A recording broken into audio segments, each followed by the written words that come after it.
graduated Bethel College with a degree in natural sciences. Her area of study was plant biology and prairie ecosystems. Let's give Katie a hand.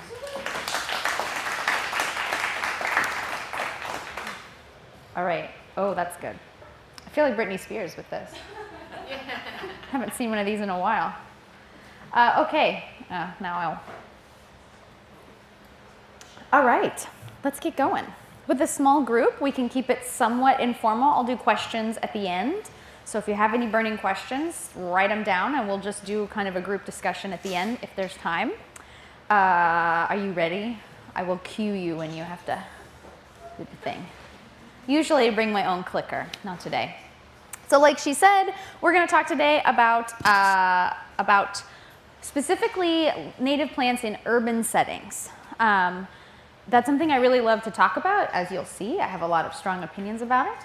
But I see it done really well in some places, and then I often see people who are really well-intentioned. They want to bring habitat to urban spaces, they want to bring habitat to residential areas, but it can go so wrong so quickly. So hopefully by the end, you have some ideas about pitfalls to avoid, design principles that will help you along the way. So that's what we're going to go for. All right, Chris? So we're going to first talk about just a little bit about habitat loss, what we're seeing, why it's important to bring native plants to urban spaces. You guys already know this because you're here. So we won't be depressed for very long. We're going to move on to plant communities. This is kind of a concept that really helps me when I'm thinking about designing spaces at the Arboretum. It's kind of a philosophy and a design principle. And then we'll talk a little bit about different ways to design and some favorite plants. Okay, so I always show this picture. I don't know whose house it is. I just Googled it. This is just a random house. One day I'm going to meet the person whose house this is, and they're going to realize I've been bagging on their landscaping for like 10 years. Sorry. It's not personal. But this is a great example of traditional landscaping, right? When you see this, this is what's happening all over the United States, pretty much regardless of where you live, unless you're in a desert area. But the idea that every home, business, and even small acreage is a monoculture of mowed grass, a few tightly trimmed non-native shrubs, and small trees, because we don't want big trees that, you know, the limbs are gonna get in our gutters, or they're gonna drop those unsightly acorns and nuts and flowers, or we don't want birds in our trees that might be pooping on our car, right? This is the philosophy that governs standard landscaping to this day. So we're going to talk a lot about how that philosophy came to be, but just keep this in mind. When I'm talking about standard residential landscaping, this is kind of what I'm talking about. And it's a problem. This is not the only reason for insect decline, but when you see these headlines that are coming up, all of these studies coming out about the loss of insects, like 2% per year, that's crazy. So in 50 years, half of insects on Earth will be missing. Yikes. So this is a huge problem. And of course, part of that's agricultural, but 80% of people in the United States live in incorporated areas or cities. So it is our problem too. So it's very depressing, very depressing. But we won't stay on it long. It's just bad. Just know it's bad. Next. And of course, what affects insects affects birds, right? We are missing a lot of birds, in particular grassland birds. What's interesting to note in that the conservation over the past 40 years, some bird species have seen a real incline. But those are the bird species that federal funding and tourism money was put into for hunting. So ironically, if you are a bird that is valuable for hunting, like quail and mallards and waterfowl, turkeys, your populations are great because the conservation efforts have been put in because you are recreational. But unfortunately, if you are not useful to us, you're out of here. So I only share that to know that we can reverse this. We've done it before. We just have to change our philosophy on what's important, right? But we're seeing this huge decrease in grassland birds. Part of that is because we don't have any native plants anymore that they would subsist on. Part of it is because we don't have the insects that they would subsist on. And then part of it is woody encroachment, right? We have all of this area that should be open prairie that we are covering with trees, sometimes intentionally, I have a lot of people who come to the Arboretum. We do a plant sale fundraiser twice a year, and they say, I just bought a big acreage. I want to fill it with oak trees. And I think, oh no, let's talk. So sometimes it's accidental, but people are wanting more trees. But a lot of times it's woody encroachment from cedar trees, not enough burning, not enough grazing, right? And that is affecting grassland birds. So again, a little bit depressing, but we won't stay on that. So yeah, small bugs, big problem. 60% of birds rely on insects for food. And just keep that in mind, even the birds that come to your bird feeder and are eating the seeds in your bird feeder, they still need insects to feed their young. So babies can eat Cheerios when they're a little bit older, but originally they need breast milk. That's kind of the same for birds. When birds are young, even seed-eating birds need insect protein. And when our landscapes are devoid of insects, mother birds cannot raise their young. They cannot raise a full clutch of young. So insects are kind of the linchpins of the ecosystem, and a lot of times when I'm designing ecological habitat, even if people don't say it directly, that's what I'm thinking about. I'm thinking about insects. They're wanting water-wise and drought-tolerant, and they say pollinator-friendly. They want butterflies. But what I'm thinking is, how can we get more insects here? And that includes beetles and worms and all kinds of things to fix this. Okay, so this is just a refresher. Back in elementary school, you learned about the food chain, the food pyramid, right? But basically, it's just good to remember that if you do not have a broad base, a diverse base of producers at the bottom, you will not have anything above. So a lot of times people come to me and they say, well, I just don't have, there's no birds in my neighborhood, or there's just nothing, there's not even a bunny rabbit, right? And I say, well, what does your neighborhood look like? And they show me a picture like that one I showed you. There's no broad base. In that whole photo, there may be 4 species of plants. There was a non-native lilac tree, there was a barberry, there's nothing there. So if you don't have a broad base on the bottom that is diverse, that is including a high percentage of native plants, you are not going to have anything above. And that is what we're seeing. When you go back to those really scary numbers, this is not like people are like, oh, what's causing it? This is not rocket science. It's just the food chain, right? Okay, so we go back to this. Like I said, all you see here is Japanese barberry up close to the house and boxwood. That's been an industry staple. Why? Heaven only knows. They're awful. They're thorny. They're terrible to trim. Have you ever gotten in a fight with a barberry? Who wants that? If you want to turn people off to landscaping, plant one of those. Boxwood's great, fine. They're green all year, but they need constant trimming. And if you trim them wrong, they get dead sticks in them. I don't understand.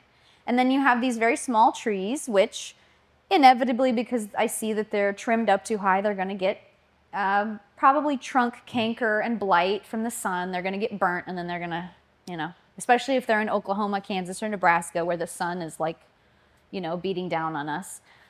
This is the standard, but it doesn't make any sense. And it has such low species diversity. It's not really feeding anything. Okay. And a lot of people would say, well, that's fine. I kind of want my residential area to be clean and tidy, and the wild stuff can be out there. There is rural area for the wild things. I don't want bugs in my landscape. I don't want birds in my landscape. I don't understand those people, but that is a philosophy. But then I would say, but this is what's out there. Vast swaths of what was grassland is now agricultural. And I love it because I love a loaf of bread, right? And I like the stability, and there's a whole argument about how grain has stabilized civilization. That's awesome. But if we have converted so many acres from their native vegetation into this, what used to have hundreds of species per acre. Actually, I did a study in college where you kind of throw out a hula hoop and count how many species are within that hula hoop. I got 30 in a healthy prairie. If you get down close and you get to the ground and you are looking at each little sapling coming up, 30 species in a hula hoop. You throw it out here, you get 1. You might have 1 per acre, except you get bindweed, so maybe 2. So we have drastically changed it from what it should have been. It should have been this, right? This is probably what things looked like before white settlement got here. It's diverse. It's a ratio of forbs and grasses. There would be even less trees than you see in this picture, but this is what it was. So we've changed it so much, I would argue, that it is now our imperative as city-dwelling people, I'm a city-dwelling person, to not say that we need to push this problem off into rural areas. This is not a problem that national parks can solve. This is not a problem that nature preserves can solve. This is going to be something where we drastically change the culture of the way we use land, even in small urban areas. So this is a great quote by Aldo Leopold. I'm a big Leopold fan. We did a whole year of Aldo Leopold at the Arboretum. We had a book club and everything. And I just think this quote makes a lot of sense because the philosophy of the way that we use land, that means residentially and agriculturally, is really weird. And especially when you think about residential landscaping, a lot of our philosophy and our style choices are from the 1780s. So King Louis in France, Gardens of Versailles, maybe you've heard of it. Most of what we do today with our little trimmed shrubs and our lawns and our pathways, that's from Louis XIV. Why are we doing that, folks? Why? I know that most people, when they go down to Lowe's or they go down to their garden center, they're not thinking that. We're not thinking, man, I really want like a Louis XIV style garden. Nobody's thinking that. But a lot of our cultural preferences are shaped by that time period. And if you go one step further, King Louis was doing that as a one-upsmanship to the Italian kings. He was trying to show his total control over the land because I don't know how many of you love French history like I do, but King Louis was trying to show that he was basically a god and that he could control nature. That's why all the tightly trimmed topiaries. That's why he had orange trees in northern France. You know, he was trying to show that nature bows to him. And I think it's telling that we still choose those styles. We are still choosing around our homes and in our cities to plant things that need our constant maintenance and that we are constantly exerting control over. And then we complain about how much work it is. So if we change our philosophy, everything else will follow. So helping people have a different relationship with the land, that's a big mission of the Arboretum. And by teaching people about native plants, about trying to not exert so much control and working with nature, we're hoping that that can help make a cultural shift and then everything else will fix itself. So one easy way to get people started with that is just to start planting native around your house. Of course, you guys know this. This is kind of the entry point, but a lot of studies are showing, just with birds, that neighborhoods that had a low density of native vegetation did not have successful hatches of eggs. There was not enough calcium, the eggs would crumble, or they would hatch and they would not thrive. There was not enough food, or out of 4 eggs, only 1 made it, and the average is 3. So we saw very little success. They went to neighborhoods that were older, typically older neighborhoods that had more native plants in them, or neighborhoods that had green space that had been converted with native plants. Oh, I'm cutting out. And they saw a huge increase in the success of the birds in that area. So this is a good entry point for people to just say, okay, let's plant native. But like I said, it can go wrong. So people come to the Arboretum a lot, and we do landscape services, and they kind of come and say, I want something that's eco-friendly. Go. Go. So there's a lot of ways that can manifest, and sometimes people have different goals. Sometimes people say, I am so tired of watering my lawn. Fix that for me. And they're not concerned about pollinators or anything yet. Right? We'll get them yet. But there's a lot of objectives, and these are kind of my main ones. We want to reduce water consumption, we want to reduce chemical inputs, increase biodiversity, protect the soil, enrich the soil, right? And minimize the inputs of anything that's non-renewable, plastic, gasoline mowing, all that kind of stuff. If we can just reduce. But it still needs to work aesthetically. And this is where people go wrong. I wouldn't say wrong. This is where people have a different opinion than me. I think that if you plant a prairie in your front yard and you live in an HOA, you are doomed, right? You are going to make problems for your neighbors. You're going to make problems for yourself. That just doesn't always work. And so we have to find that balance between these two photos, right? This is a great quote from a book that I highly recommend. It's by Thomas Rainieri and Claudia West, Planting in a Post-Wild World. And they talk a lot about urban landscaping, and I have a graphic in here from them. But basically, yeah, what is good for the earth, what is most beneficial is kind of like chaos, right? Humans are not good with chaos. We want order, we want lines, we want clean edges, and so we need to reconcile those two things in a way that makes sense. Unfortunately, this is kind of like if you were to go buy a new house in a new neighborhood, this is what you would likely see. Vast expanses of mulch with no purpose, besides for you to weed. It's just open space for you to weed. And then you have these little tightly trimmed balls, a la Louis XIV, that you will have to continue trimming until you die. And you will have evergreens that, depending on your location, will absolutely get bagworms. You will have to spray them every year if you want to keep the bagworms off, you know. So we set ourselves up for failure. This is the standard. We know why that is, because we're like obsessed with the British aristocracy. It's interesting that in the 1770s, we were like, we hate Europe and we're leaving. We're starting our own place. But we love your landscaping. And we've never stopped. We just love it. But it could look like this, right? A much more diverse landscape. It still has texture. It still has beauty. But we're not mowing this so much. We're not trimming this so much. And in fact, I think it looks better.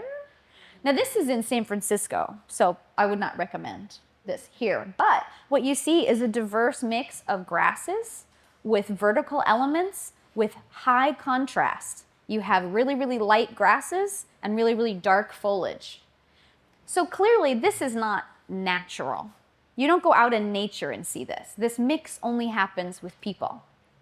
And so what you want to kind of think about is intention. When you're doing a landscape that is going to be really lush and diverse and it's not going to look standard, you need to make sure that the human intention is clear. That it's clear that you did this on purpose. Because when it becomes unclear, that's when you get a letter from the city. So native plant communities are a way to think about eco-friendly landscaping. And we'll talk a little bit about what communities are, but basically we're talking about more densely planted areas than what we're used to.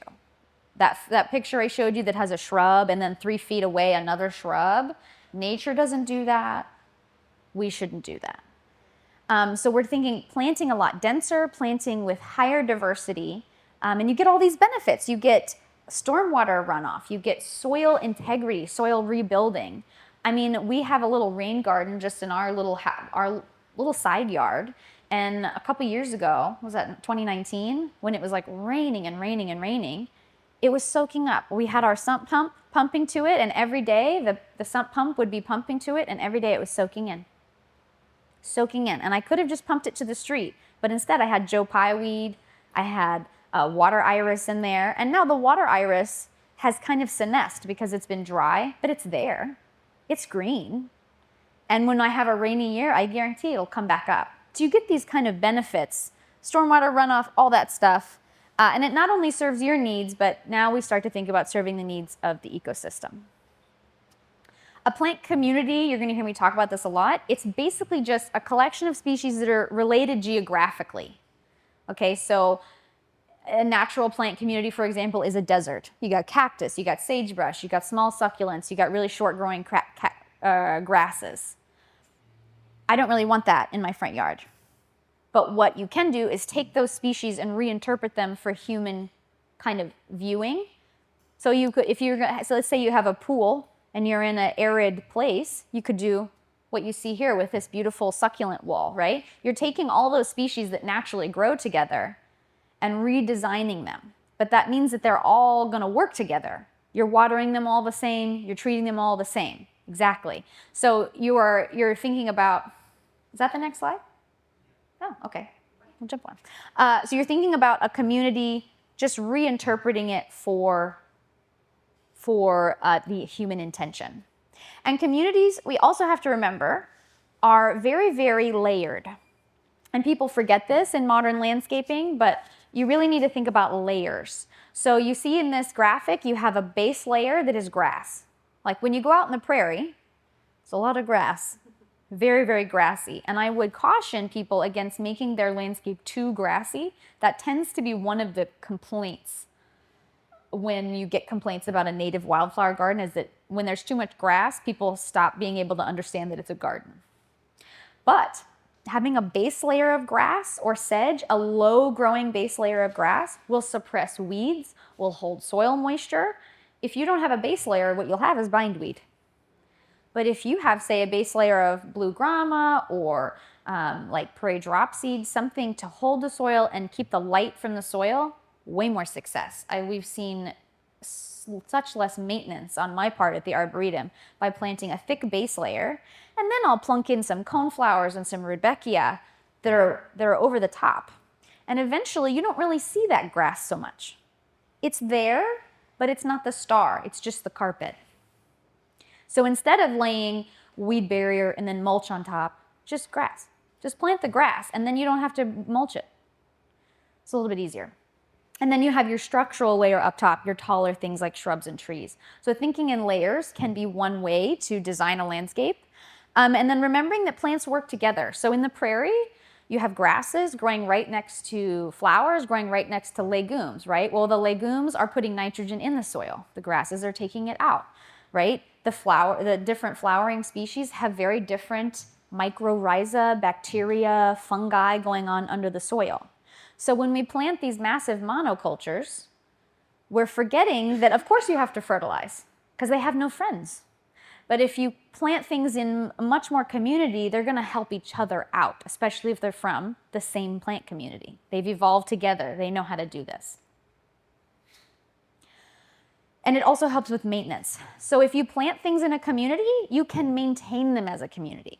When we plant a crepe myrtle from the south with a Japanese nandina from Japan, with a boxwood from wherever boxwood are from, England, I don't know, with a Russian sage from the Caucasus, they're not all wanting the same thing. And that's what I think that's what turns people off to landscaping, to gardening.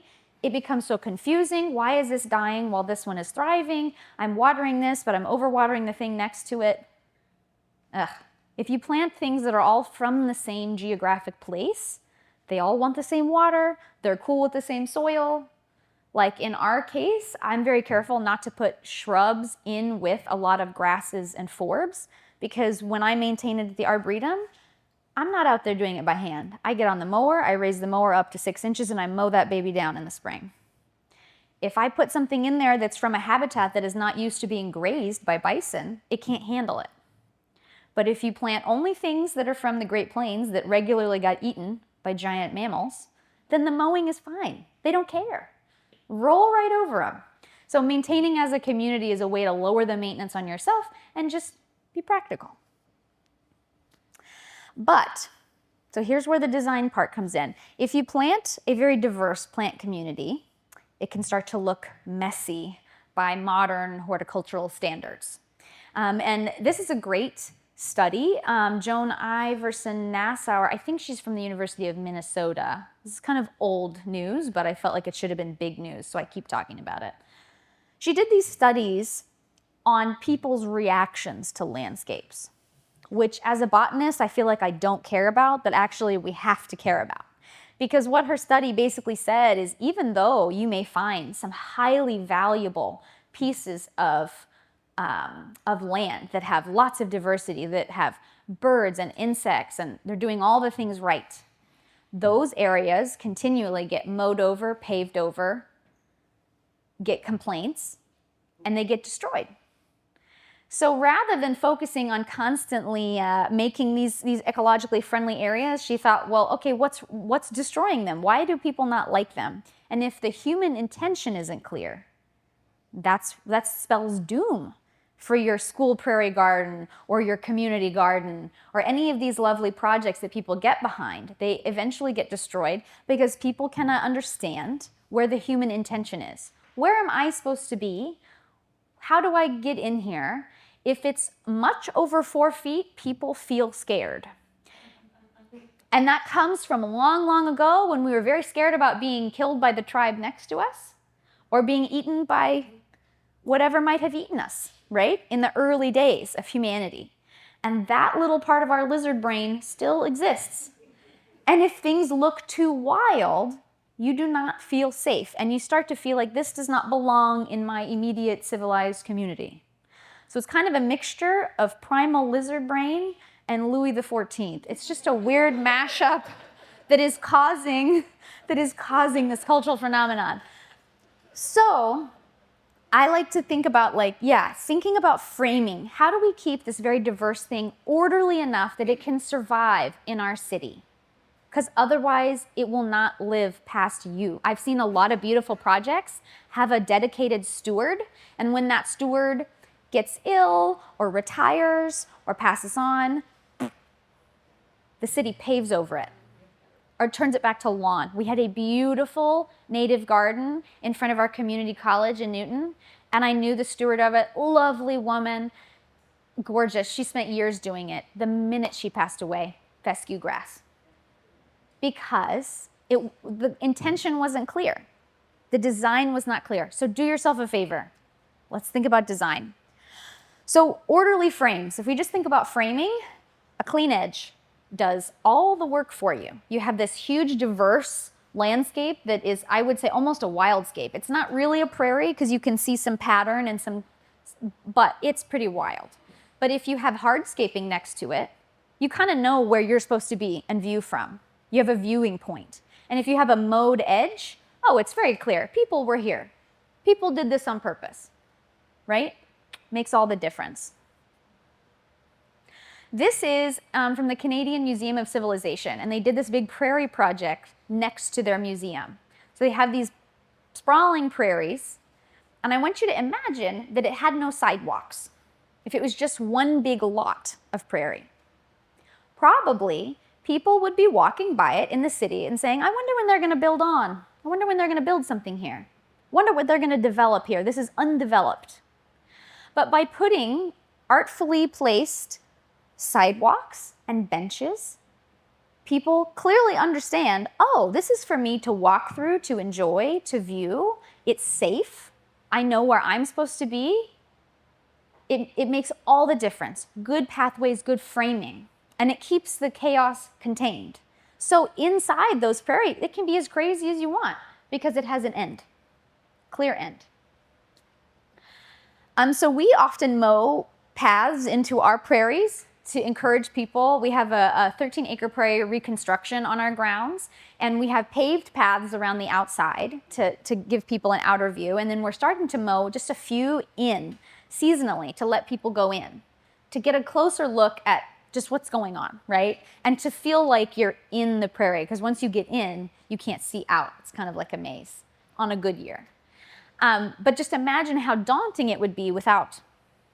You're not going in there because you don't know where you're supposed to be. You're a little afraid of what you're going to step on. It's inaccessible. So the same thing here. This is a beautiful garden, clearly planned. It has pattern.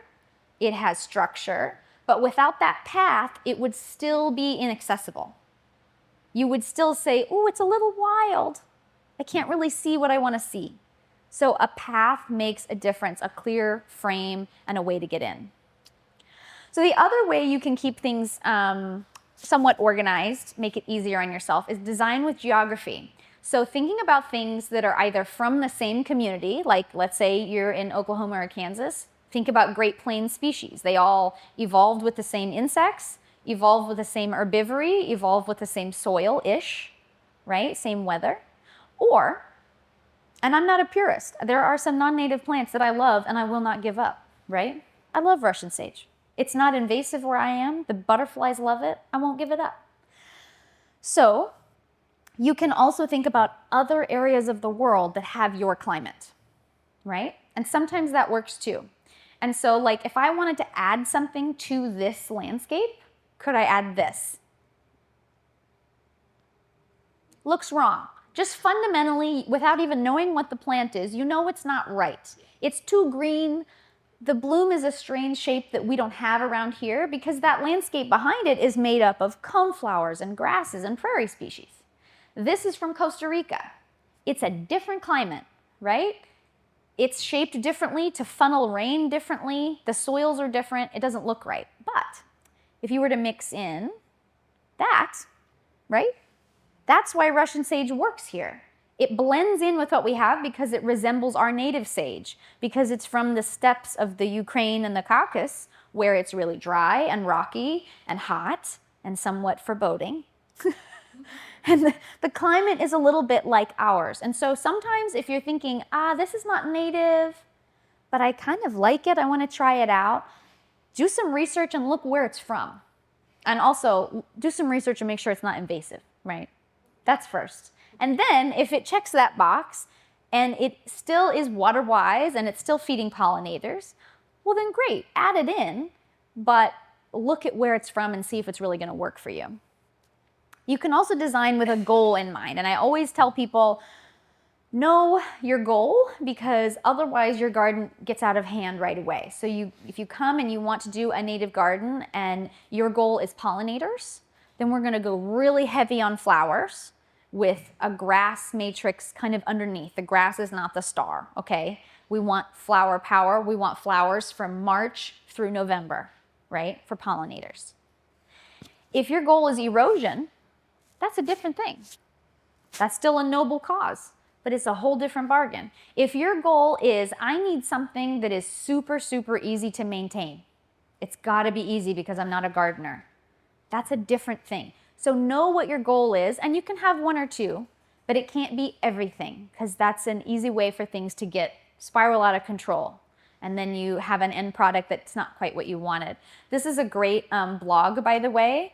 A Way to Garden. Thomas Rainier has it's Thomas Rainier. He's just got some great stuff. But this is a picture of his garden along the sidewalk. And it has some non-native stuff in there. Like there's some salvia in there. There's some nacella. I love those species. They serve our pollinators. They do great with minimal water. And I mix those in a lot with our native species. And that's okay as long as they're not invasive and they're working for you. Yeah. This is from a blog, actually, and the blog is awaytogarden.com. There's a great article that Thomas Rainier talks about kind of his goal for his suburban garden and how to mix in things that aren't native. It's just really good. So this is actually at the Wichita Art Museum, and this is just to show that, like, if your goal was pollinators, you have gone the wrong way. It's just grass, right? But their goal was to mitigate the erosion on that slope.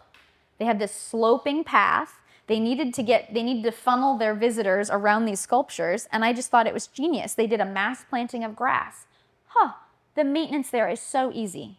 They mow it down.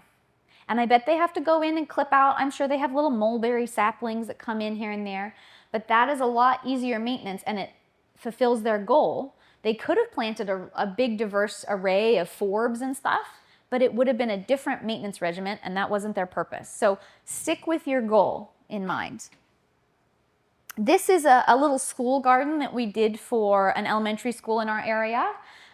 We do an EPS Institute, Earth Partnership for Schools, where teachers come, they spend a week at the Arboretum learning how to create prairie garden curriculum and to put a prairie garden on their grounds for the students.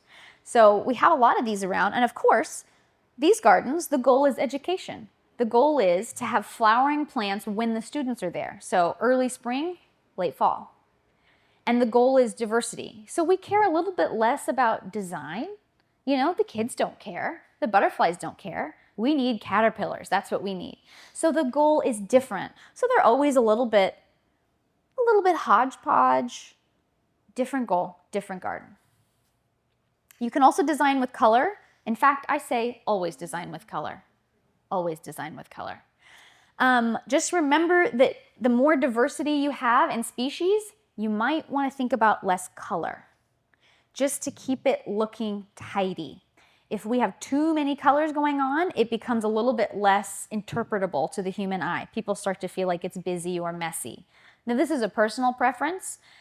I would say it's especially important if you have a really, really orderly neighborhood or an HOA, or you're doing it in front of a business or in front of a university, you know, an in-town thing. But I would say if you wanted to add to this, you could add. There are some very drought-loving iris that you could mix in here. There are blue-eyed grass. This is kind of a native, it's in the iris family, but it stays really low. It's in that same color palette. I think that what's in that picture looks like lavender and gray Santolina and some coreopsis. So if you had those already, you could add diversity, which means you're adding host plants, you're adding nectar sources, but you're not making it look busy. And you could add primrose. That's a lovely native. It likes that real dry soil that gray Santolina does. But again, it would look like, oh, this mixes in here fine. It's not muddying up the look. Well, this is a bed at the Arboretum that kind of follows that prescription. It's pretty much yellows and purples. Yellows and purple blue, right? We're not mixing in a ton of reds. We're not mixing in a ton of whites. We're keeping it two-tone within those hues. And so this is really diverse. It's kind of chaotic, but it looks like it's on purpose, right? That didn't just happen. We're not going to get a call from the city about that. And if they do, they can talk to me. And then also design for the proper setting. Where are you, right? Are you in the center of town at the community hospital, right? Like, is this a business that has to look a certain way and it has to look good all year round? Or are you out in the country and nobody drives past your house? Well, then who cares? Go for it, girl, right? You have to know where you're designing for and keep that in mind. Otherwise, it gets paved over. It is not well received at all. And so this is a great, I did a workshop with Roy Diblick. I don't know if you guys are familiar with Roy Diblick. Look him up. Write his name down. Look him up. He does great stuff. I think he did the Shed Aquarium in Chicago. And yeah, this is the art museum in Chicago there. This looks pretty lush, pretty diverse, but there's actually only a few species at play. There's echinacea and alliums in the foreground. There's panicum, switchgrass, in the back with some big bunches of black-eyed Susans and some little accent plants here and there, but it is not a lot, right? And I'm sure there's other species in there that we don't see that are blooming at a different time, but just thinking about what's going to be blooming at once and keeping it limited, mass planting, and orderly is best if you are in a certain setting that requires that. So this is the American Cemetery and Memorial in France. We were there for like 3 weeks a year ago today. So of course, I'm in France. All I took pictures of was the landscaping. Just pictures of plants everywhere. But I thought it was really interesting that this landscaping was perfect. It was perfect for the place. Think about where you are. You're on hallowed ground. You're at this memorial that is very emotional. It would be totally inappropriate to have a big bed of red zinnias. Wrong message, wrong color, wrong emotion. So whoever landscaped this used two species. They have this, is this windflower, Gara, I think? A mass planting of that with Karl Forester grass. Now, I don't think either of those are native to France, but pollinators were buzzing all over them. And it was simple, it was easy to maintain, and it was the perfect thing for that place. It was wispy, it was ethereal, and it looked like it blended into the coastal vegetation, which is kind of airy and grassy. So it didn't feel out of place. We were kind of blended into the landscape, and it really set the tone. And they had these big plantings of grass behind all the signs that hid you from the cemetery. So you didn't see it until they wanted you to see it. So they kind of used grasses to frame. And it was just a really intelligent design. And then you go into the memorial and you cry your eyes out. Was this the next one? Yeah. Okay, so the other thing you can do, this is the easiest thing. If you say, I'm not a designer, what you're saying is going over my head. I cannot think of these things. Take a picture of a house, of a landscape that you like. You like the shapes, you like the edging, whatever. And then just replace the plants with native stuff. So here's a good example. Right now, this house I don't know where it is, but if it were here, it would be totally inappropriate, right? This is like a Colorado type look. And if you have those evergreens, I'm telling you, they're not gonna make it. They're not gonna make it. And you have all these little matcha ball type shrubs that are either gonna get too big and you're gonna have to trim them, or they're gonna get bagworms and you're gonna have to cut them out, or they're not gonna thrive because it's a really, really bright leaf. And just a horticulturalist tip, if the leaf is really white or yellow, it should not be in full sun. I mean, there are some exceptions, but that happens a lot. You get leaf burn, so they're gonna roast in the Oklahoma sun. There's no way.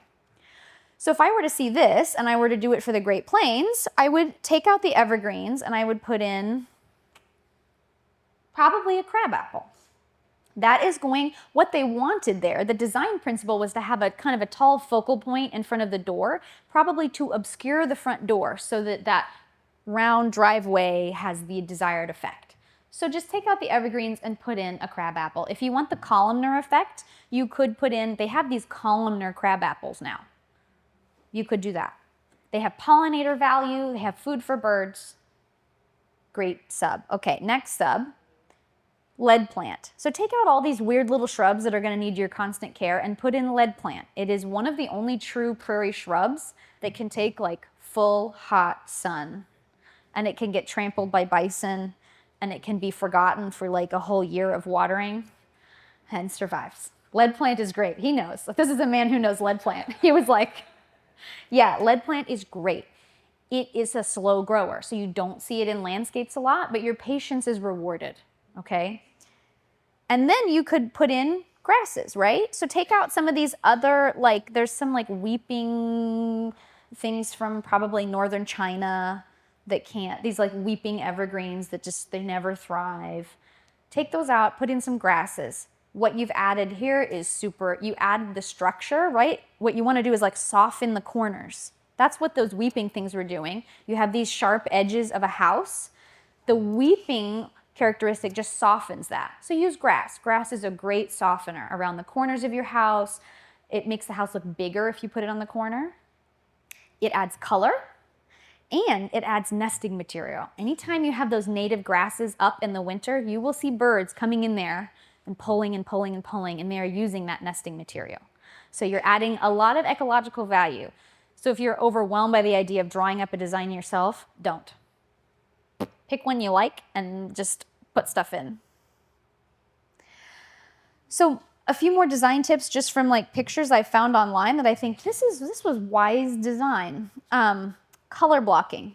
So you can see here you have this big pink in front. I can't tell what it is. Maybe a crepe myrtle or no, maybe a burning bush. I don't know. I don't love the plant, but I love the idea that there's this bright, dark leaf thing in front, and then you see there's also some dark in the back, and it matches the roof, right? Thinking about where your contrast colors are and color blocking them to have a little bit of repetition. And then you see the base layer is this white flower. It might be a catmint, like a calmintha, which I do really like, a low mounding plant, repeated over and over and over again on both sides. It's kind of on the front edge, it's up the sidewalk, it's on the other side, repetition. And then levels, a little bit of dynamic levels. You have a base layer, you have a kind of a chest-high shrub layer, and then you have the trees. A lot of landscapes that don't succeed, it's like all one height. It's not very interesting residentially.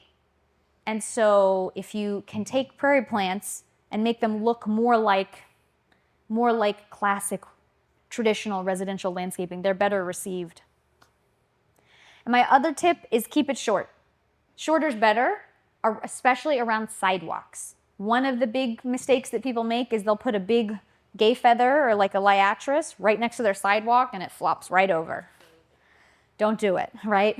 Keep it short around sidewalks. Think of your short grasses like prairie dropseed around sidewalks or blue grama, low-growing succulents, because if you have pavement, you have a heat source. And even at night, that pavement's still going to be hot. And so thinking of shorter desert or western Kansas or western Oklahoma species that can handle the heat that's radiating, shorter is better. And it also is more inviting to people if you have shorter plants around a sidewalk. And then thinking about texture, varying the texture. So I do this a lot, and my coworkers make fun of me. We all do landscape designs, and we all have a different take. And so I can tell by looking if my boss Scott did that landscape, and Scott can tell by looking like, oh, that was a Katie landscape, of course. I see it. And they make fun of me because I love to mix like a big chunky flower with something wispy. I just think it works. I love it. And so you see that here with like a succulent plant like a sedum. It's chunky, it's stiff, it's got these big color blocks, and then you mix it with this airy grass. That looks good every time. It's the contrast. You're looking for contrast also in the color and in the shape. And then keep the color story pretty simple. We already talked about this, but like right here, you have the yellow of the grass, you have a few yellow flowers, and then purple and one pop of red. You know, a specimen plant is fine, but you're keeping it within 3 to 4 colors pretty tight. So here's a good example of how a well-intentioned space, front yard, right?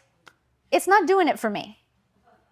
And this is from a blog on Plano Prairie Garden, and actually the blog explains how this person came in and kind of maintained this to make it look better. It's a good blog, but it talks about how he was trying to trim it up to make it a little bit more tidy for the neighborhood.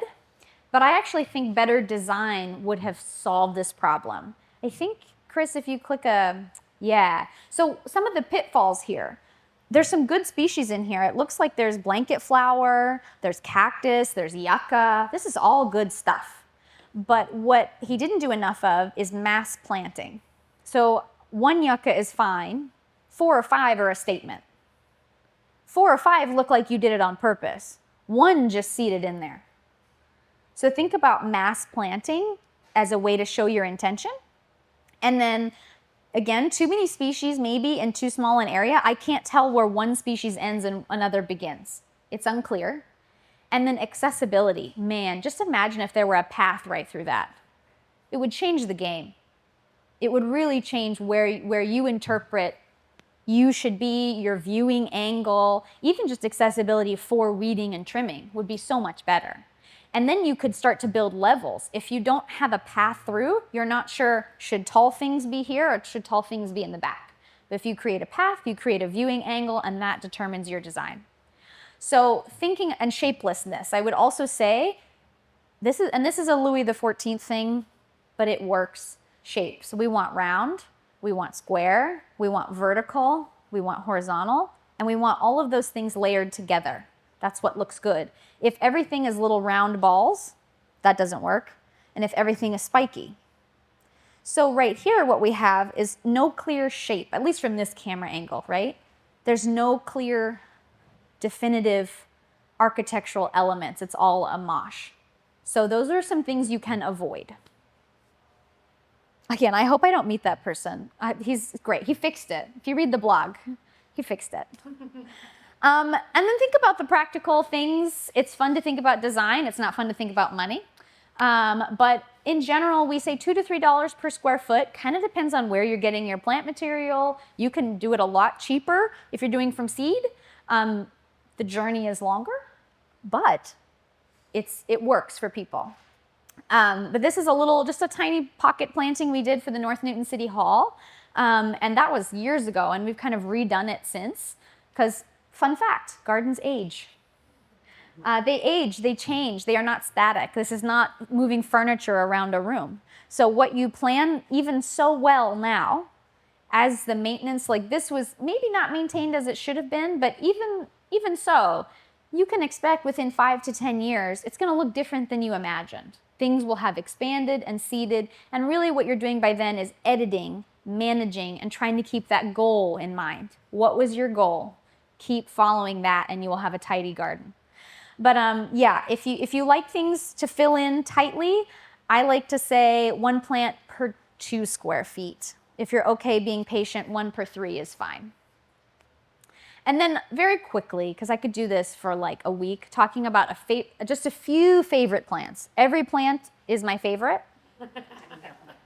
Every plant is my favorite.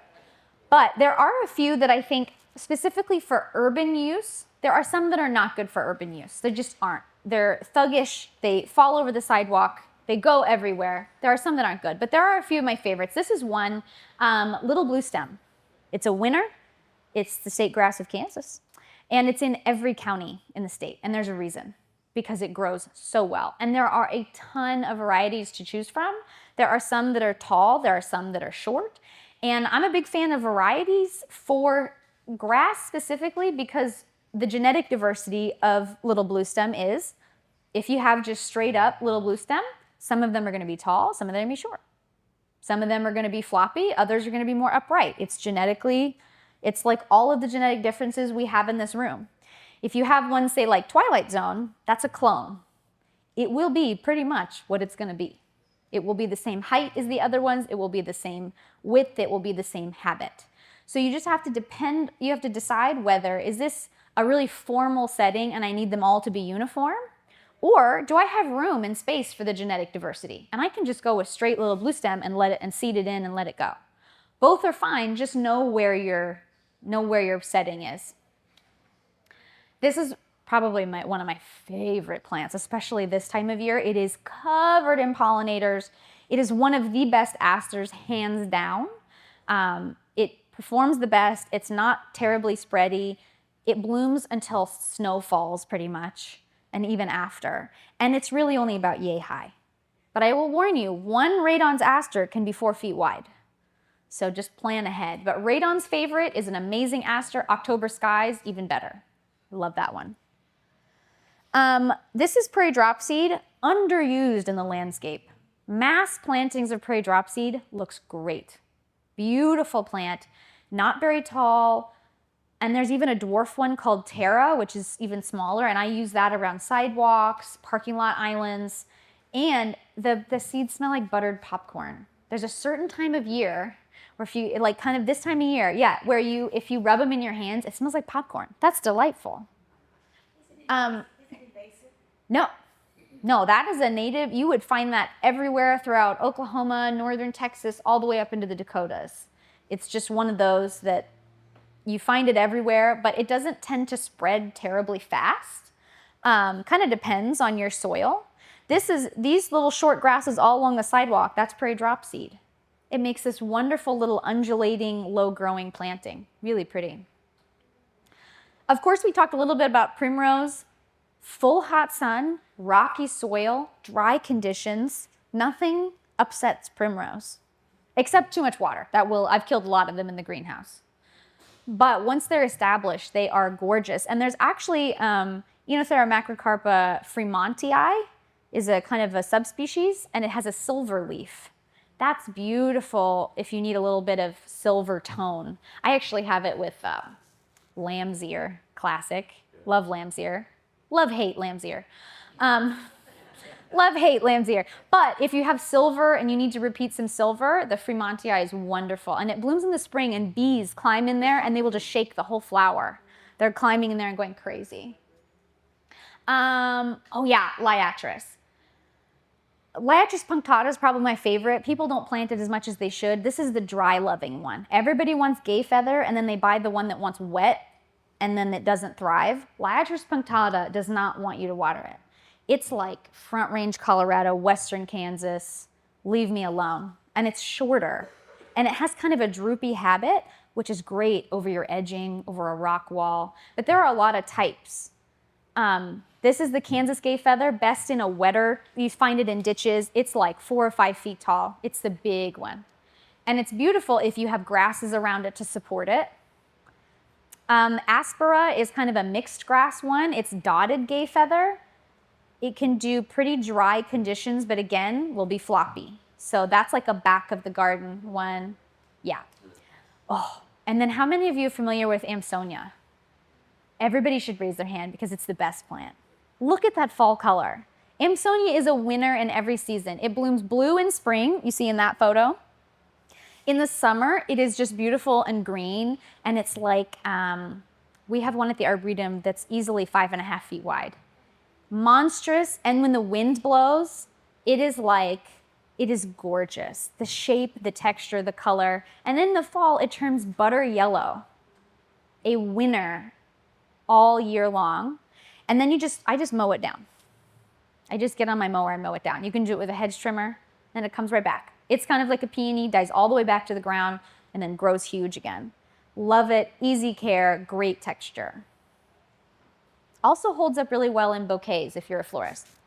And I think this is my last one. Rudbeckia maxima. Nobody knows about this one. This is a giant coneflower. I would call it a giant black-eyed Susan, but it is like truly giant. Yeah, huge. If you get the rain. And it is this wonderful vertical element. And like it, I think I have a picture of my hand next to one of the blooms. The cone on it was like as long as my thumb. And the birds, the goldfinches in the winter will sit on that and just rip the seeds out. They just eat it all winter until there's nothing left.